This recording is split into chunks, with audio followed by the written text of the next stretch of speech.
anak-anak, apa kabarnya pada pagi yang cerah ini? Alhamdulillah, semoga kita selalu diberikan kesehatan, kerahmatan, keberkahan oleh Allah Subhanahu wa taala agar kita bisa mengikuti pembelajaran pada pagi yang cerah ini. Nah, sebelum memulai pelajaran, ada baiknya kita berdoa menurut kepercayaan masing-masing agar kegiatan pembelajaran kita diberkahi dan diridhoi oleh Allah Subhanahu wa taala. Berdoa dimulai.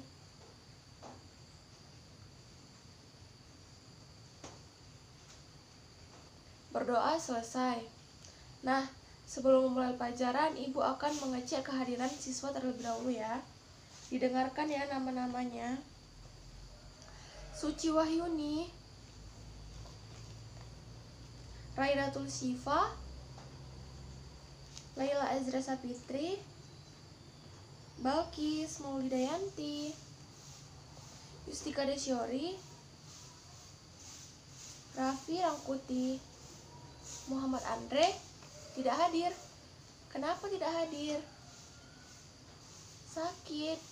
Ya Allah.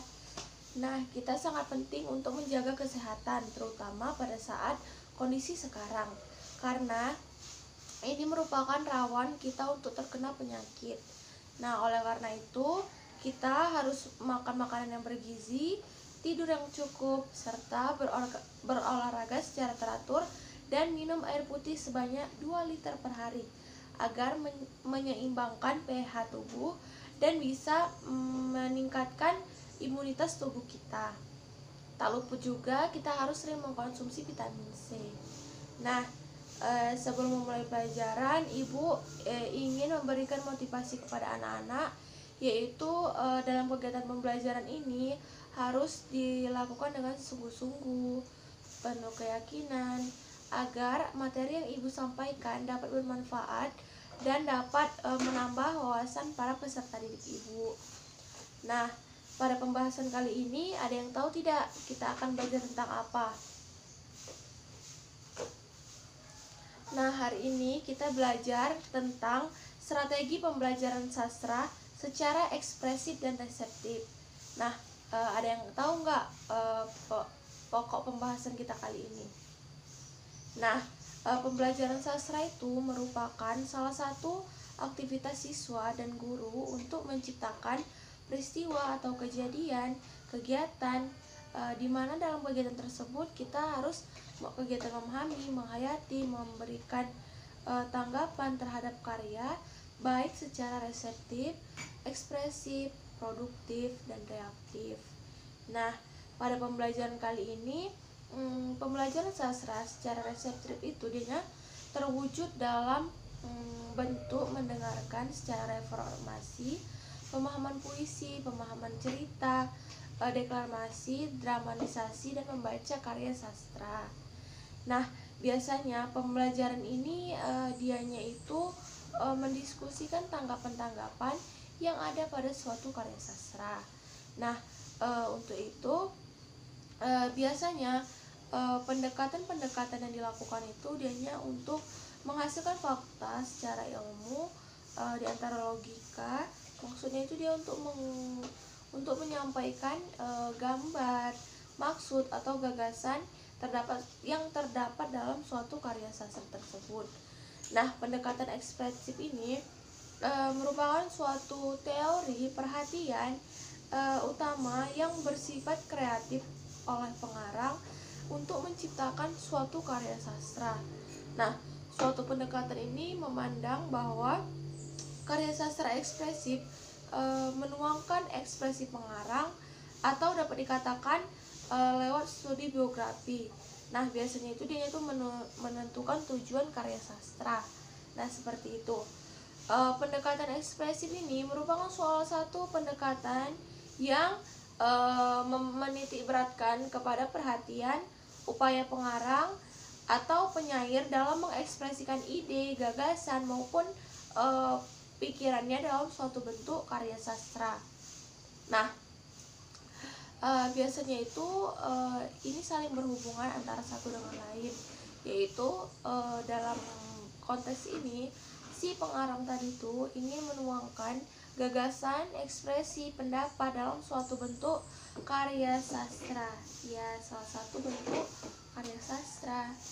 Nah, ada langkah-langkah dalam pembelajaran sastra secara ekspresif.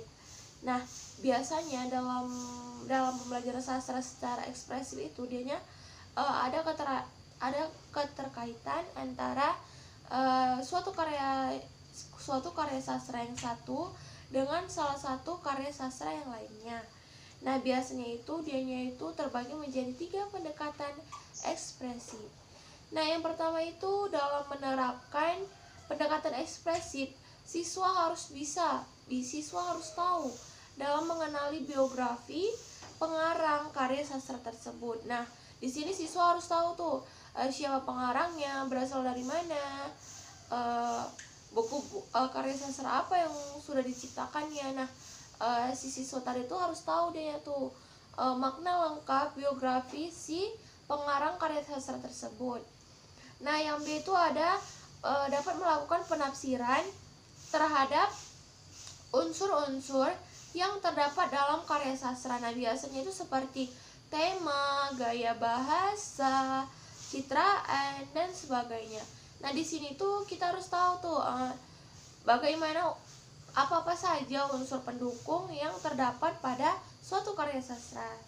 Nah, dalam mendeskripsikan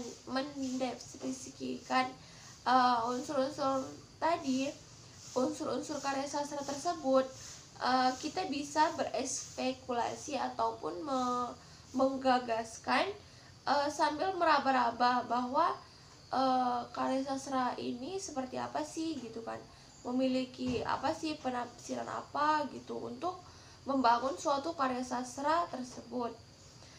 Nah, yang C kita harus mampu mengaitkan hasil penafsiran berdasarkan tinjauan ataupun gambaran psikologis si kejiwaan pengarang tersebut. Nah, dengan anggapan bahwa suatu bentuk karya sastra tersebut harus memiliki kewajiban kepada pengarang untuk menguatkan hasil karya sastra yang telah dibuatnya. Nah, di sini si pengarang harus bisa menuangkan ekspresi kejiwaannya kepada sebuah ciptaan karya sastra tersebut. Nah, yang ketiga itu ada pembelajaran secara reseptif. Nah, pembelajaran secara reseptif itu ada terbagi menjadi beberapa. Yang pertama itu pendekatan emotif. Nah, ada yang tahu nggak apa itu pendekatan emotif? Nah, pendekatan emotif itu merupakan salah satu atau suatu pendekatan yang berusaha untuk menemukan unsur-unsur yang diajukan emosi atau perasaan si pembaca.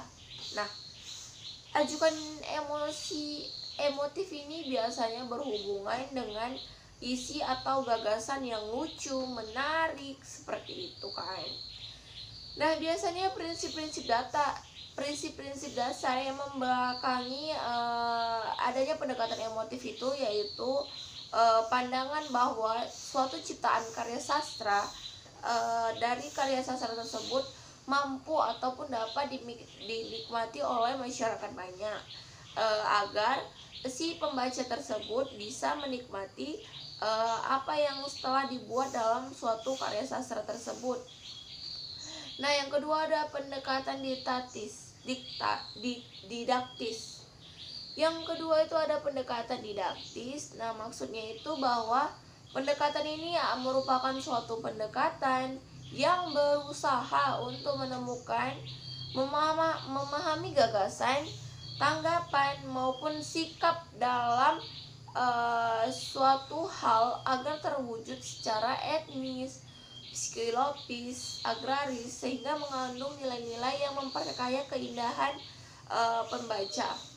Nah, biasa dia ingin menciptakan salah satu kegiatan ataupun salah satu hal yang bisa meningkatkan ataupun membuat para pembaca itu menjadi senang. Nah, dalam pelaksanaannya pendekatan ini diawali dengan pemahaman pokok satuan pikiran dalam suatu karya sastra.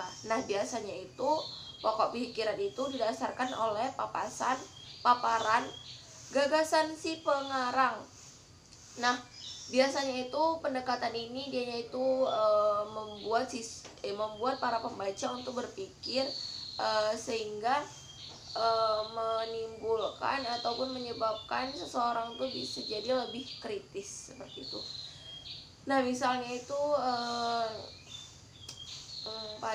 pada cerita Malin Kundang gitu kan. Nah, dia itu mati karena apa gitu. Nah, ternyata itu dia mati tuh karena dia bukan mati sih, cuman dia itu menjadi batu gara-gara dia itu melawan ibunya. Nah, seperti itu. Nah, yang ketiga itu analisis terhadap anak. Nah, analisis terhadap sastra anak. Nah, maksudnya itu mengkaji sastra tidak hanya dilihat dan didengar oleh karyanya saja, akan tetapi analisis karya anak perlu diperhatikan penelitiannya dengan pendekatan menganalisis data. Berikut pendekatan yang akan dilakukan pada analisis terhadap sastra anak. Nah, yang pertama itu ada pendekatan mimetik. Nah, pendekatan ini biasanya berhubungan dengan karya sastra dan kenyataan. Yang kedua itu pendekatan ekspresif. Nah, pendekatan ekspresif ini memandang bahwa salah satu karya sastra merupakan curahan hati dari si penulisnya. Nah, yang ketiga itu ada pendekatan objektif. Nah, pendekatan objektif ini mengutamakan kepada penyelidikan karya sastra berdasarkan kenyataan teks itu sendiri. Nah, dalam pendekatan objektif ini terdapat aspek-aspek intrinsik sastra. Pendekatan ini juga sering disebut dengan pendekatan struktural. Nah, yang D itu ada pendekatan pragmatik. Nah, pendekatan pragmatik apa sih, Bu? Nah, pendekatan pragmatik yaitu suatu pendekatan yang memandang bahwa suatu karya sastra mempunyai tujuan untuk menyampaikan hal tertentu. Nah, misalnya itu dalam agama, politik, moral, pendidikan, yang memiliki tujuan untuk menuangkan ataupun menumpahkan tujuan tersebut agar diresapi oleh si pembaca. Nah, yang keempat itu ada strategi pembelajaran sastra secara ekspresif dan reseptif. Nah, pembelajaran sastra ini diarahkan untuk pengalaman bersastra si anak. Nah, pengalaman bersastra ini mengarahkan kepada pemahaman secara reseptif maupun ekspresif. Nah, pengajaran apresiasi yang mengarah pada kegiatan meresapi hasil karya diantaranya seperti membaca puisi, dan menyimak cerita, serta menonton presentasi drama. Nah, sementara itu, kegiatan yang dapat diarahkan dalam bentuk apresiasi ekspresif itu diantaranya ada pengajaran apresiasi puisi.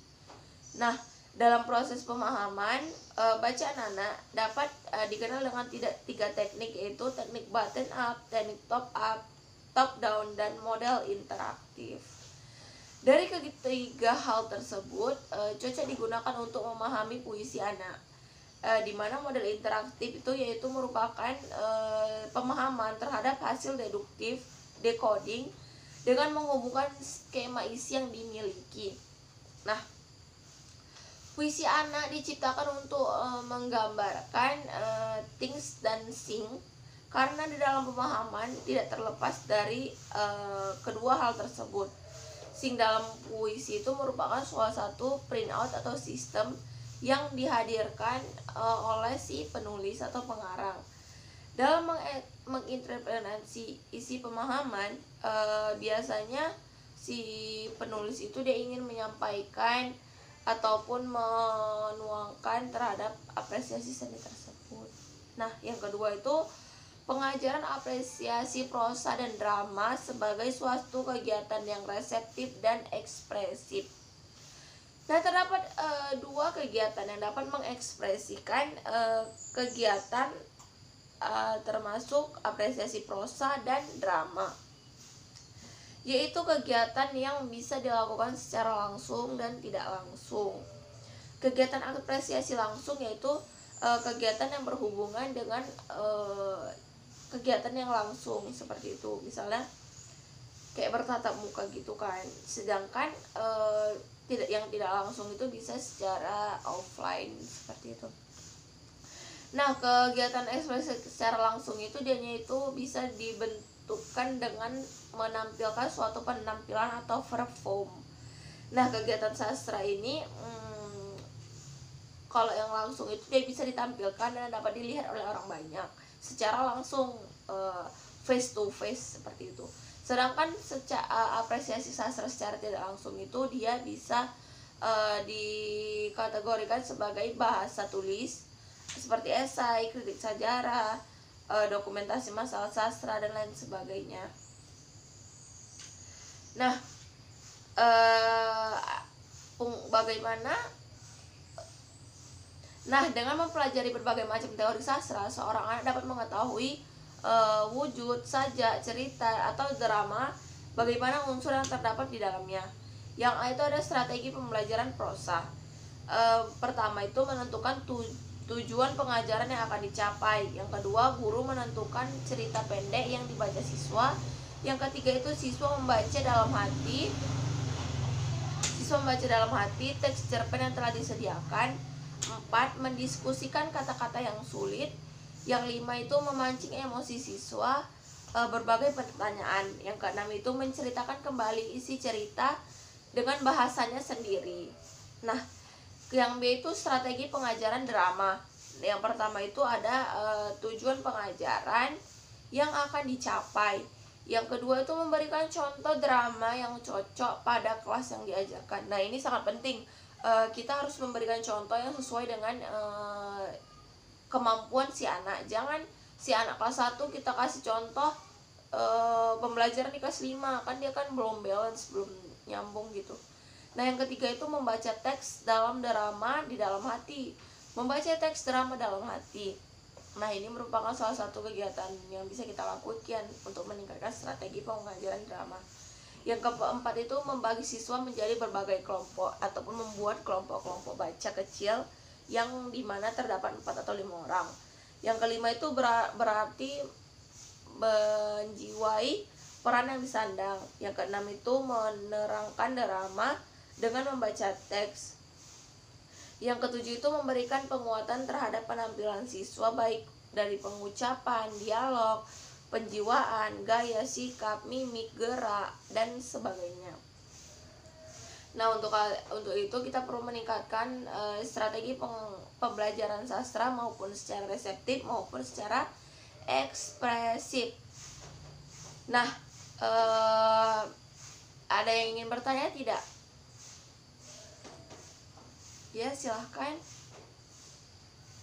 Nah, benar, kita harus bisa menjiwai peran yang akan kita lakukan dalam mengapresiasikan suatu karya sastra dengan berbagai strategi yang dapat dilakukan agar mempermudah kita dalam suatu pemeranan karya sastra. Nah, kesimpulan hari ini yaitu pendekatan ekspresif merupakan kegiatan yang menitik beratkan kepada upaya pengarang atau penyair mengekspresikan ide-idenya ke dalam bentuk karya sastra. Nah, pembelajaran di sastra secara reseptif itu terwujud dengan mendengarkan formasi pemahaman puisi, pemahaman cerita, deklamasi, dramatisi, performa, pemahaman istri, dan membaca karya sastra. Untuk itu sangat penting dalam kita memahami strategi-strategi dalam pembelajaran sastra secara reseptif maupun ekspresif. Karena jika kita sudah mengetahuinya, maka kita sudah bisa untuk menuangkan ide gagasan kita ke dalam bentuk suatu karya sastra. Nah, pengajaran sastra ini diarahkan untuk meningkatkan, untuk meresepsi anak dalam membaca puisi, menyimak cerita, membaca cerita, menonton presentasi drama, Kemudian bisa mereka itu bermain peran ataupun drama. Nah, sekian pada pembahasan kali ini. Apabila ada kesalahan Ibu dalam pengucapan, pengurangan kosakata, Ibu mohon maaf. Wabillahi taufiq wal hidayah. Wassalamualaikum warahmatullahi wabarakatuh. Selamat pagi anak-anak. Sampai jumpa lagi.